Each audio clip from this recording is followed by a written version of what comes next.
Everyone, तो आज की इस वीडियो में हम लोग बात करेंगे क्लासिफिकेशन ऑफ ऑर्गेनिक कंपाउंड्स के बारे में। ठीक है, अब बेसिकली ऑर्गेनिक कंपाउंड्स होता क्या है, तो हम लोग बात कर रहे हैं ऑर्गेनिक केमिस्ट्री की। ऑर्गेनिक केमिस्ट्री में हम लोग कार्बन और उसके कंपाउंड से डील करते हैं एंड एंटायर ऑर्गेनिक केमिस्ट्री में हम सिर्फ उसी चीज को जो है पढ़ते हैं, राइट, कार्बन और उसके कुछ कंपाउंड्स। तो अगर हम बात करते हैं डेफिनेशन की, तो ऑर्गेनिक केमिस्ट्री की जो मॉडर्न डेफिनेशन है वो क्या कहती है कि ऑर्गेनिक केमिस्ट्री बेसिकली क्या है, एक ब्रांच ऑफ केमिस्ट्री है जो किससे डील करती है, हाइड्रोकार्बन से एंड उसके कुछ डेरिवेटिव्स या फिर फंक्शनल ग्रुप से। ठीक है, organic chemistry it is the branch of chemistry जो किससे डील कर रही है, हाइड्रोकार्बन्स। हाइड्रोकार्बन्स क्या हो गया, हाइड्रोजन एंड हमारे पास कार्बन वाले जो कंपाउंड्स होते हैं जो कि हम एंटायर ऑर्गेनिक केमिस्ट्री में पढ़ते हैं उनसे, and it's derivatives and functional group. ठीक है, तो इसके बाद हमारे पास आता है कि हम ऑर्गेनिक सब्सटेंसेस जो होते हैं उनको किस तरीके से रिप्रेजेंट करें, राइट। तो that is representation of organic substance, जिसमें हम लोग क्या पढ़ते हैं, बॉन्ड लाइन स्ट्रक्चर पढ़ते हैं सबसे पहले। ठीक है, बॉन्ड लाइन स्ट्रक्चर। अब ये बॉन्ड लाइन स्ट्रक्चर क्या होता है, जैसे हमारे पास है CH3 एंड CH3।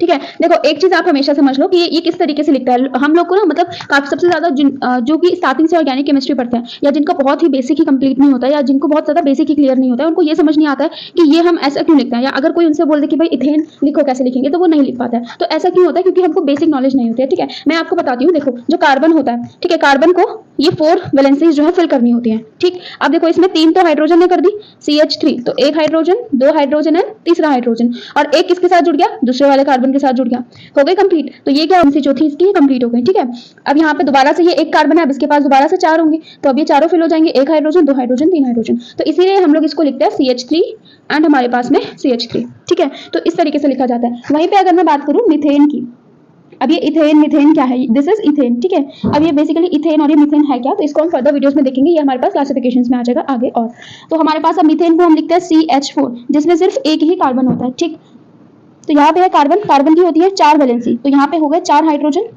1 2 3 एंड 4, तो दिस इज कॉल्ड मीथेन। तो कार्बन को अपनी वैलेंसीज को पूरा करना पड़ता है, तो इसीलिए यहाँ पर हो गया CH4 and this is 1 carbon, इसलिए मीथेन। अब 2 कार्बन लगाने हैं, तो यहाँ पे अगर हम यहाँ पे लगा देंगे 4 हाइड्रोजन इस तरीके से, तो ये इथेन नहीं बनेगा। क्यों, फिर तो ये इसको फिर 5 वैलेंसीज लानी पड़ेंगे, क्योंकि फिर ये भी तो एक स्ट्रक्चर है, तो इसलिए पॉसिबल नहीं होता है। इसलिए हम इसको किस तरीके से लिखते हैं, CH3 एंड हमारे पास में CH3। ठीक है, तो जिससे कि उसकी जो 4 वैलेंसी होती है वो हमारे पास कंप्लीट हो जाती है। तो ये कुछ लिखने का स्ट्रक्चर होता है। अब हम लोग क्या बात कर रहे हैं, बॉन्ड लाइन स्ट्रक्चर की बात कर रहे हैं। अब बॉन्ड लाइन स्ट्रक्चर क्या होगा, जैसे मान लो हमारे पास है CH3 एंड हमारे पास में CH3, तो बॉन्ड लाइन स्ट्रक्चर में हम क्या करते हैं कि कार्बन कार्बन का जो बॉन्ड होता है वो हम जिगजैग फॉर्म में जो है शो करते हैं। किस तरीके से, जैसे हमारे पास यहाँ पे कितने कार्बन है, 2 कार्बन है, तो 1 carbon and 2 carbon and this, तो ये क्या हो गया हमारे पास में जिगजैग स्ट्रक्चर होगा किसका, इथेन का।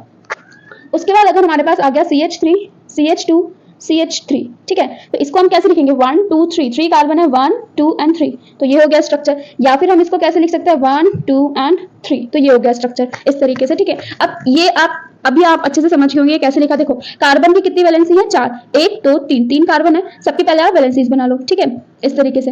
अब देखो इन दोनों के बीच में एक एक बॉन्ड, तो ये हो गया, यहाँ पे CH3, यहाँ पे 2 ही हाइड्रोजन लगेंगे, इसलिए यहाँ पे 2 हाइड्रोजन है। ठीक है, ये कंफ्यूजन बहुत ज्यादा होता है कि यहाँ पे क्यों नहीं लगाए 3 हाइड्रोजन, बिकॉज ये 2 वैलेंसीज इसने यहाँ से पूरी कर ली। ठीक है, इसमें 2 हाइड्रोजन है, फिर यहाँ पे इसको 4 वैलेंसी पूरी करनी है, इसमें यहाँ पे 3 हाइड्रोजन है। तो इस तरीके से हमारे पास होता है रिप्रेजेंटेशन इसमें।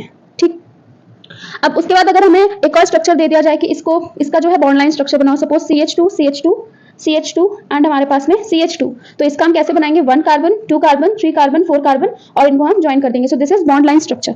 ठीक है, अब अगर वहीं पे इसी स्ट्रक्चर में यहाँ पे एक ब्रांचिंग बना दी CH2 की, यहाँ पे एक ब्रांचिंग बना दी CH3 की, तो अब हम इसको कैसे शो करेंगे, 1 2 3 4 एंड यहाँ पर एक ब्रांच इस तरीके से। तो ये क्या होता है, हमारे पास बॉन्ड लाइन स्ट्रक्चर होता है किसमें, ऑर्गेनिक केमिस्ट्री के कंपाउंड्स का। ठीक, एग्जांपल्स के बारे में बात करते हैं, जैसे कि अब हमारे पास है ये वाला एग्जांपल, तो इसको हम किस तरीके से बॉन्ड लाइन स्ट्रक्चर में शो करेंगे। अब आप ये खुद एक बार पहले वीडियो को पॉज करके खुद ट्राई करना। ओके, कार्बन, तो ये हो गया 1 कार्बन, अब इसके साथ पहले क्या लगा है, ऑक्सीजन, फिर ये अटैच है दूसरे से एंड दिस इज सपोज तीसरा कार्बन। ठीक है, तो 1 2 एंड 3, तो ये हो गया हमारे पास इसका बॉन्ड लाइन स्ट्रक्चर।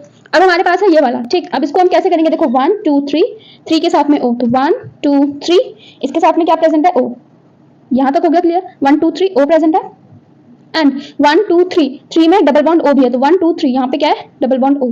ठीक, फिर ये O हो गया, फिर एक और कार्बन है, so suppose this is carbon, इसके साथ क्या प्रेजेंट है, ब्रोमीन प्रेजेंट है, तो ये हो गया ब्रोमीन, फिर 1 2 कार्बन है, 1 2, ठीक है, this is carbon and this is carbon, इसके साथ क्या प्रेजेंट है, डबल बॉन्ड O एंड यहाँ पे प्रेजेंट है NH4, तो यहाँ पे लगा देंगे NH4। तो कितना ईजी हो गया ना बॉन्ड लाइन स्ट्रक्चर बनाना।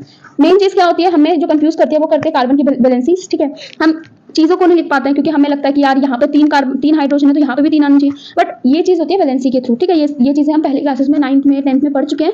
मैम टाइम ये सिचुएशन होता है कि जब ये चीज़ें हमें कवर कराई जाती है तब हमारा ध्यान कहीं इधर उधर होता है और हम चीज़ों को समझ नहीं पाते हैं, एंड वहीं से हमारी कन्फ्यूजन स्टार्ट होती है और ऑर्गेनिक केमिस्ट्री हमको इतनी ज़्यादा टफ लगने लगती है कि बस क्या ही बताएं। तो इसीलिए ये कन्फ्यूजन मैंने यहाँ पे क्लियर कर दी कि किस तरीके से हमारे पास बॉन्ड लाइन स्ट्रक्चर एंड किस तरीके से हम चीज़ों को रिप्रेजेंट करते हैं, राइट। अब अगली आने वाले वीडियो में हम लोग पूरा का पूरा जो ऑर्गेनिक केमिस्ट्री में जो ऑर्गेनिक कंपाउंड वाला पोर्शन है ना, कि उसको हम किस तरीके से डिवाइड करते हैं एंड क्या क्या चीज़ें होती हैं, cyclic, acyclic and aliphatic, unsaturated, saturated, alkanes, alkenes, alkynes, हर एक चीज़ के बारे में मैं आपको एकदम क्रिस्टल क्लियर कर दूंगी टॉपिक को, राइट।